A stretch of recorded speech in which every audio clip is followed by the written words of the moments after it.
Come on in. All right, how are you guys? Semester winding down, yeah, or winding up.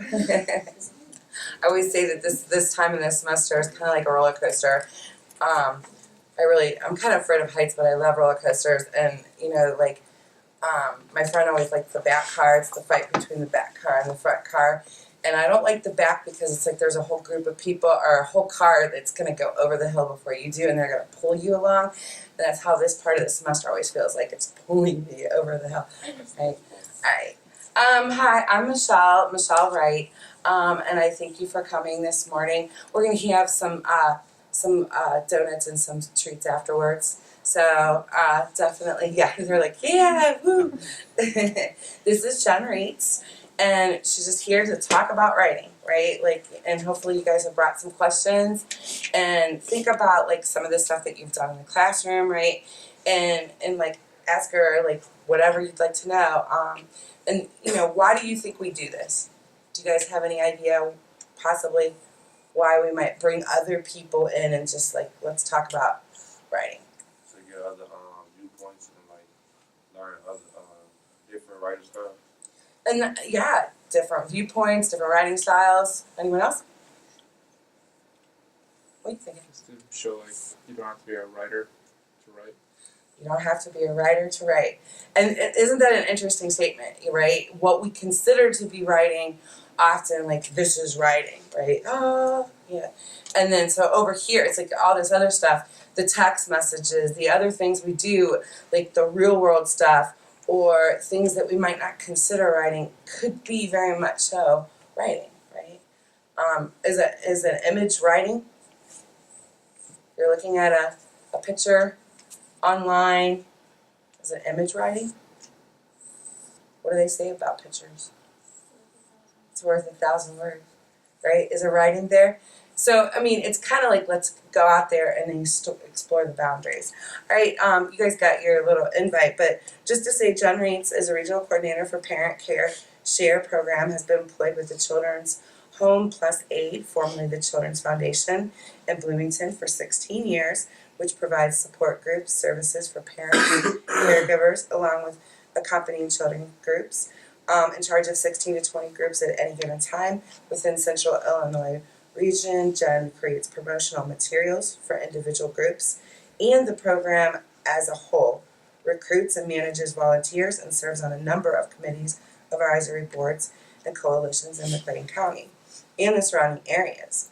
Jen also heads up an annual Blue Bow campaign each April in conjunction with National Child Abuse Prevention Month. Jen's vision is to bring education, confidence, and inspiration to parents and caregivers and their children. Now that's composition that cares and shares. All right, so thank you so much for coming. And thank you. I haven't done anything. Yeah, I know, but still, thank you for coming. Yeah. So as Michelle said, April is huge for us, and I can't even believe I'm sitting here calmly because tomorrow is sort of our cream of the crop, big, huge event going on tomorrow night, and we also have one at Heartland College tomorrow morning, all sort of in celebration of Child Abuse Prevention Month. So these are crazy days. We run around like mad people and trying to promote it, trying to get everything ready, making sure everything's in place. I have a whole committee behind me on it, but it is a lot of work. So, so I'm glad I had a few moments to share with you guys.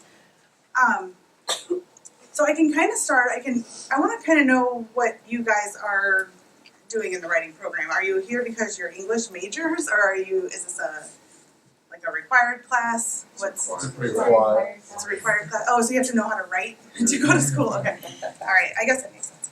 All right. So I guess then this is speaking to how you apply writing to any professions. I'm guessing a lot of possible careers are represented in this room. I went into social work. I went to ISU. I was having some nostalgia walking through this building today because some of my favorite classes were here, even though the social work department is halfway across campus, or all the way across campus. Philosophy and all of my English classes were my very favorite classes, so I have no idea why I went into social work, because I got way better grades in this building than I did over there. But so basically, a lot of the writing, I was telling Michelle, I don't just sit and write for my job. I do a lot of one-on-one interaction with facilitators of groups. I do a lot of trainings for groups, things like that. But I don't think of myself as writing a lot. So when I was asked to do this, I thought, I don't know what I can even offer. And so as I'm thinking about it, I'm going, oh my gosh, I write so much. I write a ton. I don't even realize how much I write. In my last position, I was a home visitor for teen moms and teen dads. And I would go in the home and I would do these parent-child interaction activities with kids. I would work on bonding and attachment with parents and children and, all the issues that come along with being a teen parent, those sorts of things. And I wrote a lot because we'd come back after, I'd come back after the home visit. I would enter a lot of data. Then I would write some narratives on what I saw, what the interaction was, and that sort of thing. So in this position, I didn't think I wrote a lot, but I do. I write a lot. So a lot of what I do is in the form of more eye-catching promotional type stuff. So right now I have 16 parent support groups that I oversee. That's pretty low. That's actually the lowest number I've had since I've been doing this job for 2 years. But in that, I develop flyers, promotional materials, marketing, etc. for these groups.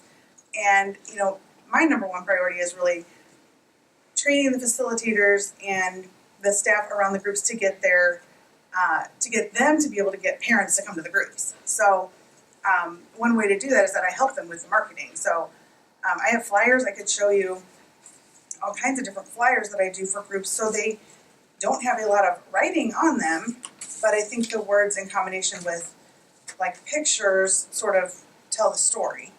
And the point of a flyer, you don't want a ton of writing because nobody's going to stand there and read a huge flyer. So you got to get your point across pretty succinctly. So this one is my ROCK group. This stands for Raising Our Children's Kids, and it's a Grandparents Raising Grandchildren group.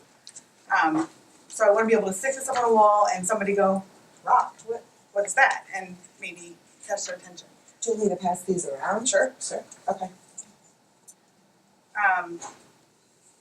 And then play with a purpose. So, this one is a fun parent-child play group, so you want it to be kind of bright and fun and cheery. So then I tried to make that more of a fun flyer. And, we don't have to go through all these flyers, but basically, and then like a dad's group, this is a little, I don't love this because this is a little bit stereotypical. We've had a hard time getting dads to come to our dad's group. It used to be really popular. So we redid the marketing. This is like, there are referee stripes in the back, there's a coach's whistle, it's very sports oriented. And I don't want just dads that like sports to come to this group. But it was a start to get some sort of appeal or something started with that group. So, and then we can just pass these. So that's a lot of, just developing flyers. I'm sort of freaking on graphic design a little bit, and it touches on all kinds of different things. But another thing that I do is I do a monthly newsletter and Parents Care and Share is a statewide program. Children's Home in Need is based out of Chicago, so there are 2 regional coordinators up there, and then I handle like the rest of the state. So I do our newsletter for our region, for Central Region, and again, it's a lot of text. But then I'm trying to make it eye-catching so that people will want to read it. I always do a group spotlight on one of the groups and then what's happening, a section on that. So I know that when I get these newsletters, and being in social work, not everybody's a writer. People don't generally go into professions like helping professions because they know how to write really well. Not to say that a lot of people don't, but you will see, for instance, our brochure. I had nothing to do with this brochure. This brochure has been in place for quite a few years with my program, but if you opened the brochure and just read the first paragraph, as writing students, you would probably be almost appalled because just the writing in here, statewide is in the first sentence twice. And the first time there's a hyphen in it, and the second time there's not. So it's like we're publishing these things. Again, but we're trying to get the point across, and I think people understand. But for me, writing is important. The way you come across is important, and you want to come across as educated, and you want to come across as I feel like it discredits you if you put out promotional materials like this and they're grammatically incorrect, or the word judgmental is in here and it's spelled incorrectly. So I'm positive they had spell check back in whenever these were made. It was not that long ago. So that's a bad example of micromanagement.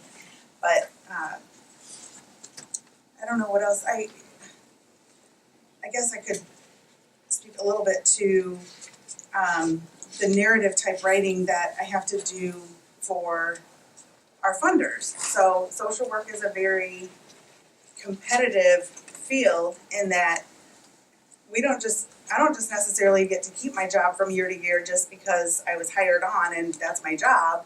The governor of Illinois, the state, everybody has to decide that I get to keep my job. I mean, we have to reapply for our grant funding every year, and we've seen cuts and cuts and cuts. I was laid off for a very short time in 2009 when the government couldn't agree on a budget. So, I was able to be brought right back, but some people were laid off and never did get to come back. And so that's a reality. So when we're presenting our data to funders, which we do on a quarterly basis, so every 3 months, there's statistical data that we give, there's narrative data, there are success stories. They want to hear about parent successes and family successes and your program successes. So in order to do that, we want to come across as very eloquent in that writing, because that's competitive. They're going to read my report, they're going to read the next person's report. They may only be able to fund one program. So writing becomes really important in my profession with that. So, and I do have a copy of a DHS report in here, but I didn't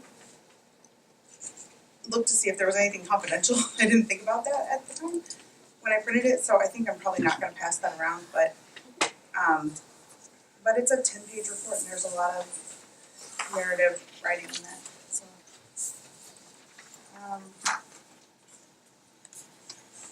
those are the biggest things I can think of, the ways that I incorporate writing into my position. Question? Yes. I find it really interesting that you've been talking so much about brochures and flyers and things like that, also because Unit 2 was about advertising.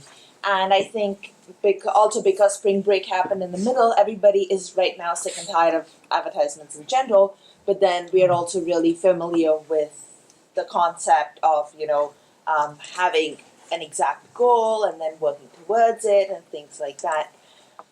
I was wondering if you could talk a little more about the activity involved around the writing, as in how it all comes together, who all work around it, the people involved in the production, and things like that. Okay. So, in order for me to be able to write about, or you're talking about like the flyers and things, right? Mm-hmm. So in order for me to be able to create a flyer based on a group, I kind of need to have some sort of a sense of what even happens in that group, because I'm training facilitators, but they're given a lot of free range as far as how their group is going to look, who their target population is going to be,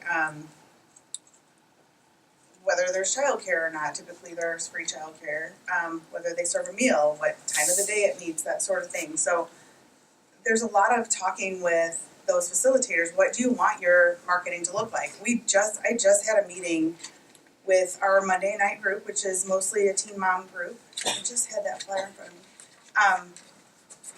And we've been having a lull in attendance, and they thought refreshing the marketing and getting some flyers out might be helpful. So I sat down with them, and we talked about the parents that we've traditionally seen come to the group. They're very young. They're still very much adolescents, even though they're in the parenting role. And so we want to get something that's a little bit more. I had a couple pictures of families or like a dad and his son, and he was kind of like up on his shoulders, and they were sort of, I mean, they looked about maybe 30, I don't know. And they said, really, we need something that's more fresh. So I started this one. I didn't pass it because the colors are pretty awful, but they said, we want colorful, we want, something teenagers are going to really kind of gravitate toward. So the name of the group itself is Hyped Up, which is kind of cool, but they wanted it to say, they didn't want it to say, my old flyer had, education and awareness and all these things, and teenagers don't really care about that. They care about having fun and stress relief and music. They love music, so we put music on here, and we actually do that in the group. We play music, games and stuff like that. They get a lot more out of the stress relief of coming to a parent group than they do out of knowing they're going to come and learn about some topic, because they get a lot of that anyway with their home visits and things like that. So that's one example of how I needed to bring everybody really in and talk about what do you think, is going to draw people into a group, because really once we get them to come to group one time, there's a hook there. They'll come back, but a lot of times it's the flyer and it's the marketing that really gets them to come. Like, oh, that looks kind of cool. That's something I would want to do. My printer, the printer in my building prints really dark, so this didn't come out very well. But if I brighten up these colors, I think it'll be much more readable. But that's kind of an example that I really had to get the people who facilitate it, the people who provide childcare on board to really talk about what do you think is going to get people to come to group. So does that kind of answer the question? Mm-hmm. Okay. What else? Anybody have any questions? Where do you typically distribute your flyers? So I go to a lot of coalition meetings and a lot of committee meetings that are where a lot of agencies come together. And so a huge way that I distribute flyers is actually taking them to these meetings, handing them out, several to each, agency represented, and then they distribute from there. So it's kind of it's almost like a pyramid, effect. But then taking them to like the high schools, the places where your target population is where we want them to be. So the high schools, the children's part of the library, places like that. So it depends on the group, but that's something I don't have a ton of time for that I really wish I did, because I think I could get it in even more places. The health department, social service agencies, a lot of times I have good working relationships with a lot of those agencies, so they'll post the flyer for me. So I'm not having to go around or send my intern around town posting flyers everywhere. I see them a lot. I'll go into places and see my flyers a lot, so it tells me that people are, taking them and doing what I want them to do with them, which is great. So. And then we also will send them out with, like our home visitors, so our teen parent program that does home visiting, they'll take flyers out with them, because there's so much more of a difference to put a flyer in somebody's hand and say, hey, you should come to this group. It's so much different than if you see a flyer up on a wall and you don't have any connection with that group or that thing. So hopefully that's what we want to get by really tailoring the marketing to the specific target population of the group, is that maybe somebody will see the flyer and go, okay, that's kind of cool. But you'd have to be sort of an outgoing person. I would totally go to anything, I look at posters, but I'm a very outgoing person. But, you have a teen mom who thinks she's sort of alone or whatever, or maybe is sort of introverted, which we see a lot of, and they don't just sort of take the initiative to walk into a group setting, on their own. A lot of times they need that push. So this is a great thing for somebody to be able to hand to somebody and say, hey, check this out. Here's the flyer. And then when they talk about it, they don't have to remember like when was the group and where is it, and they've got the details. So it's a better thing to be able to hand to somebody, in my opinion. But we do post them.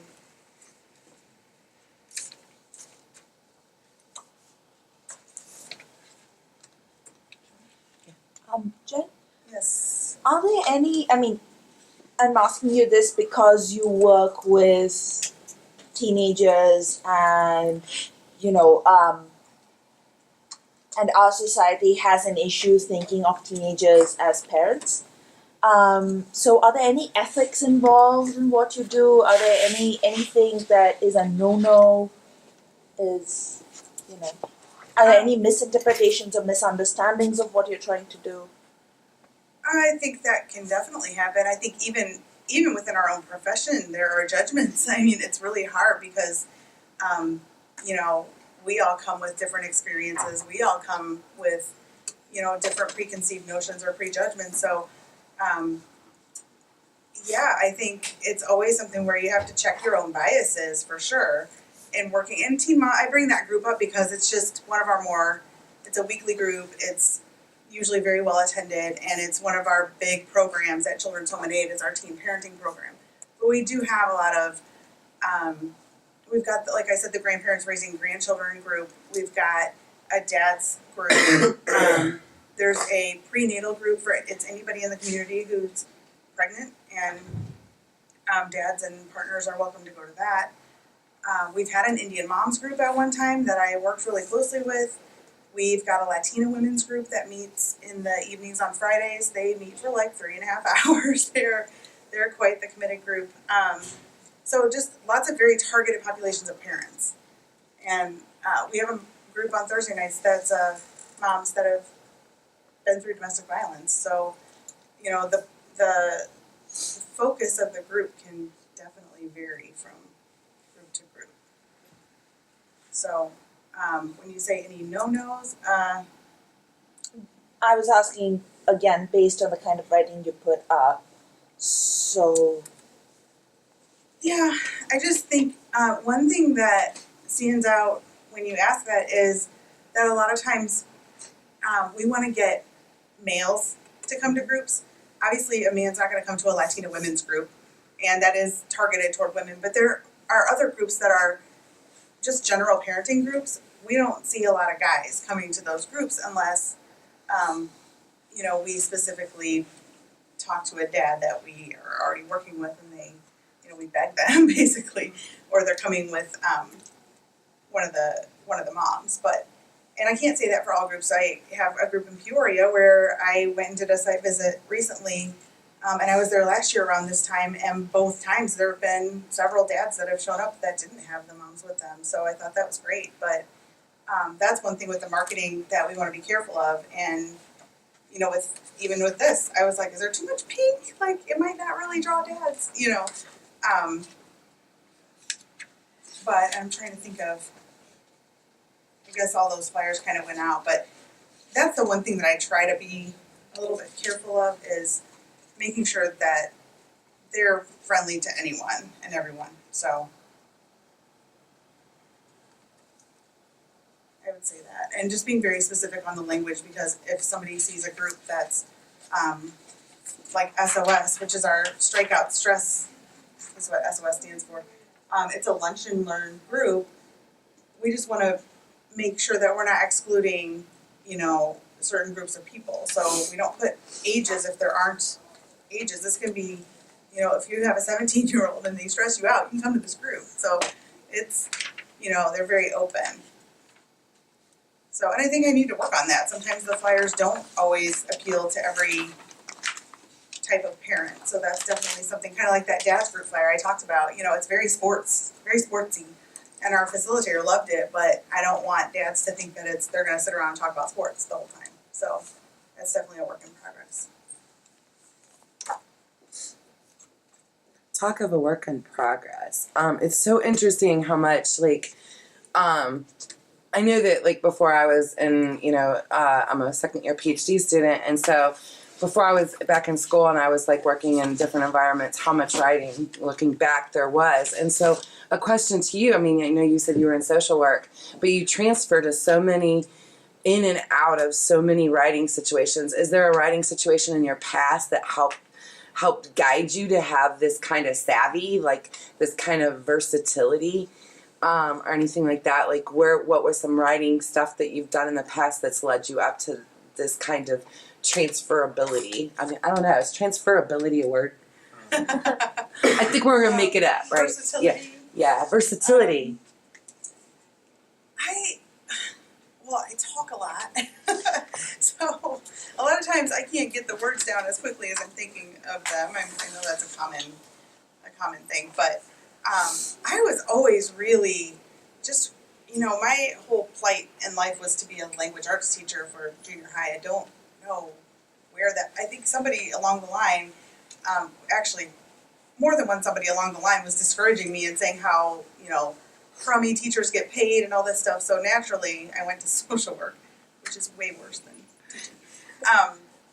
But yeah, I always had a strong connection with language. I don't know why. My older brother who works here at the English department, could have been a definite, it had an impact on that because he was always with his nose in a book. So, I was his little sister. I wanted my nose in a book too. So I read a lot.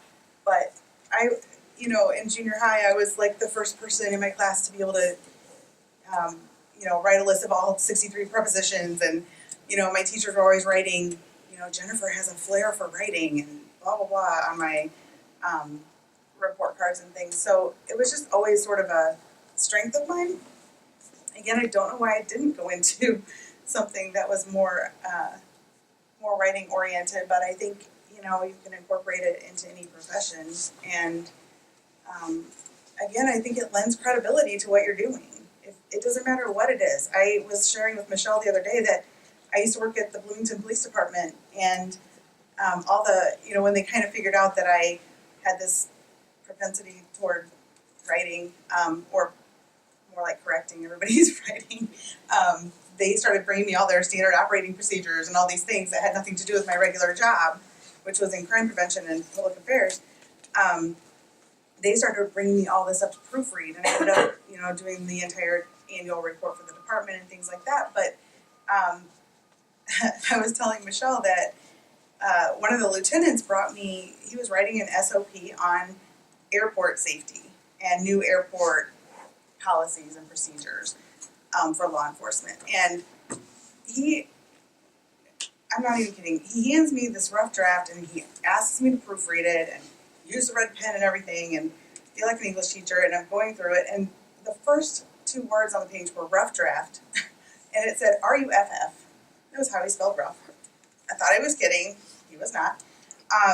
And then all the way through the text, he was writing about airport safety and airplane and this and that. And he had air and port as separate words and air and plane as separate words. And I thought maybe something in his spell check did that. I don't know. And when I said, well, you have airport as 2 words in this entire document. And he said, no, he goes, I know everything's spelled right because I spell checked it. So you get the obvious joke there. I mean, air and port are both words. So this was, I just thought, how on earth did you become a lieutenant? But, clearly it was, he can aim a gun and point at a target and make the target. I can't do that. So I guess, he's in the right job. So I was happy to do all the proofreading and things if they would just go out and protect, people like me who can't fire a gun. So, so I don't know, I've just sort of always liked writing, and trust me, there are people in my agency that do not enjoy writing, and one of our program managers was an English major, and she's now just about to receive her MSW, her Master's of Social Work, but even she gives me her stuff to proofread, and she was an English major, so, and she still makes mistakes like putting could of instead of could have. I don't know how people are getting these English degrees, but again, that's just my strength, and I have definite weakness in other areas, and one thing that I struggle with is being concise. I talk a lot, think a lot, and I say a lot, and so trying to narrow that down and really just put the key points in there. When we write social histories on parents, it's a sort of supposed to be a snapshot of their entire life from the time they were small to wherever they are right now. And mine would be 8 to 10 to 12 pages long, and everybody else's would be 3 to 4 pages long. So I was getting a lot of feedback, like, you don't really need all this. It's not really relevant that they, in the 3rd grade, they stubbed their toe on the playground, I didn't really put that, but, bordering on stuff like that. So just trying to narrow stuff down, keep it concise is a big thing for me. And You don't want too many words because people won't pay attention to something if there are too many words on it. Emails, I'm bad with email. Gotta bring it down to some key points and do bullets or something because I do put, a long line of text, and my supervisor is always telling me most people are reading their email on their phone. So try to get your point in what they can see on their screen. So that's a sort of a rule of thumb that I try to go by now, but it's hard. Now I just break it up into 4 different emails. So.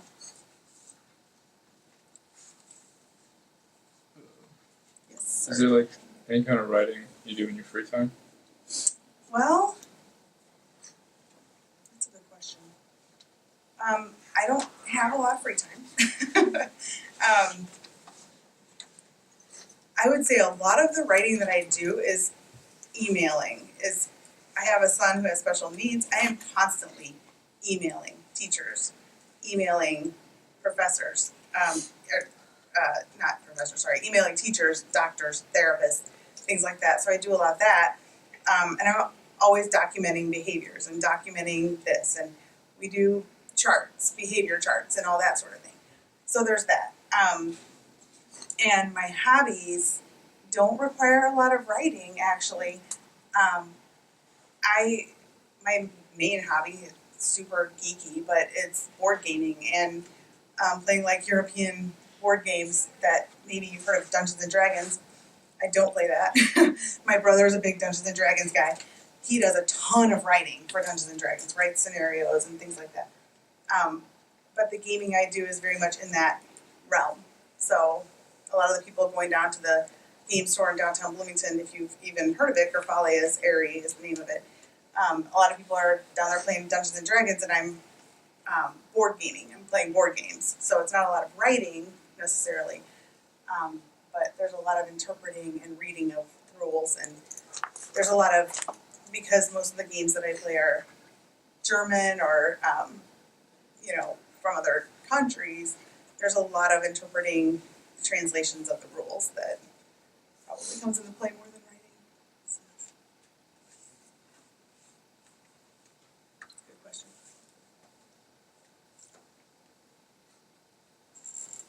Any other questions?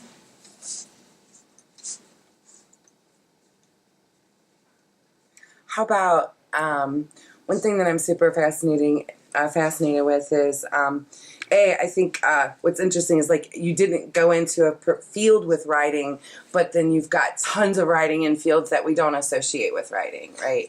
And so that's super cool. I'm really interested in this notion of like you go from this one kind of writing to where you were talking about the funding. And like if you don't get the funding, then this could risk your whole job. Mm-hmm. Like, how is that kind of writing different than, like, say, doing something for a teen mom? Or is there similarities or something like that? It's going to be very different because that's another thing that's a good point. You have to really keep in mind your audience when you're writing, which I'm sure you guys have been probably told over and over. But I have to bring down my mind to that of maybe like a 6th grade education when I'm going to write something that I want teen moms to pay attention to. So that may not even just be a flyer. It may be an informational sheet on types of stress. I do a workshop on stress, and I want them to be able to determine whether the stressful situation on the paper is a positive stress or a negative stress.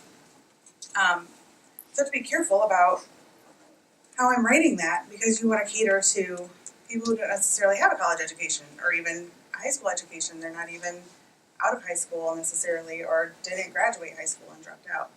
And I had a mom she got pregnant when she was 12. She was 13. I forgot when I was talking to her that she didn't understand a lot of the words I was saying that are very basic to me, but she hadn't even had, been in high school yet. So that's a huge difference. But when you write for a grant or a funder, you want to come off as very, you want to use the lingo that's, in the field of social work. You want to be able to use the lingo, but you want to come across as very proficient in your writing and your thinking and your application of, that money that they're giving you. They want to see that that's being spent well. So again, I think that you could have Program A, does an amazing job, meets all their goals. They succeed in every possible way. Program B meets all their goals, success, success, success. But if their writing, on their reports are, one of them is sort of lacking, or there are a lot of errors, or they just don't come across as being very proficient in that way, then they could be turned down as opposed to this other program who maybe didn't even do as quality of work, So I think it can be a make or break situation. And it, like I said, you have to prove yourself in so many ways already. So I don't want to have that be a weakness or a stopping point where you can't even get through the writing because it's just so broken up or fractured. So. You talk about using the lingo. So how do you know what language to use where? Well, if you're, again, it's audience. So if you're, catering to a bunch of people in the social work profession who already know some of this lingo that you use, we talk about strengths-based philosophies. We use acronyms. Obviously, you can't do that if you're not talking to people who are in the social work field or who deal with, those sorts of programs or whatever you're talking about, whatever you're referencing when you use an acronym. So, and for us, it's so natural. We're talking about, well, we go to the FVC and we do this, and it's sometimes I forget, and I'm like, oh, people are like, what's FVC? So even in my own profession, they don't necessarily know. So you just have to be cognizant of your audience. So we'll throw around lingo a lot, and maybe have an intern. And we don't have all social work interns. We have psychology, sociology, family and consumer sciences, all kinds of different, people who aren't necessarily in the social work field who are like lost, going, I don't know what you're talking about. So it's again just keeping in mind the audience.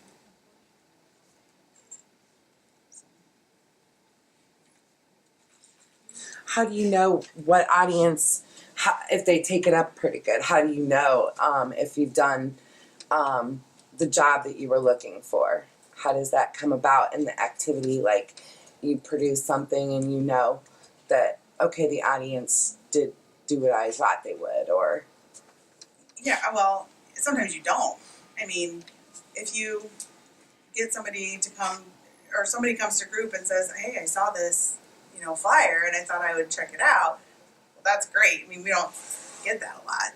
That'd be awesome to get that feedback. Or if everybody had to take a little survey that said, how'd you hear about us, and, what drew you to us. But we don't always know the impact or, what it is. We do have a demographic sheet that they fill out. And so I just saw somebody put on their form that they came to our kids' term, which is a divorce support group, came to that group because they saw it in the Macaroni Kid newsletter, which is a newsletter that goes out to families in McLean County. It's actually a national newsletter, and they're broken up per area. But they saw, that it was in the Macaroni Kid newsletter. So we, can find out little tidbits that way. But a lot of times, like if I'm talking about something at a committee meeting and people are asking me for more information or asking if I have flyers, obviously then that's something that they want to learn more about or they want to be able to pass on. But we don't always get the feedback. I have this, like I said, this big event tomorrow night. Our flyers, these are only little half sheet flyers, but I did everything in my power to make this about as appealing as it could be for families in the community. It's a community-wide event. This is just the little one, sorry you can't see it, but there's Elsa and Anna from Frozen. Hello, if that's not going to get people there, I don't know what is, because it's such a craze right now with little ones. And even that, I found out from one of my committee members who has toddlers. She said, well, if you're going to put them on the flyer, then you best have them there. And I'm like, what are you talking about? She said, well, there's so many events where Anna and Elsa are there, and they're going to think that they're going to be there if you put them on the flyer, so you need to have them there. And I'm like, I don't know them. They're not even real people.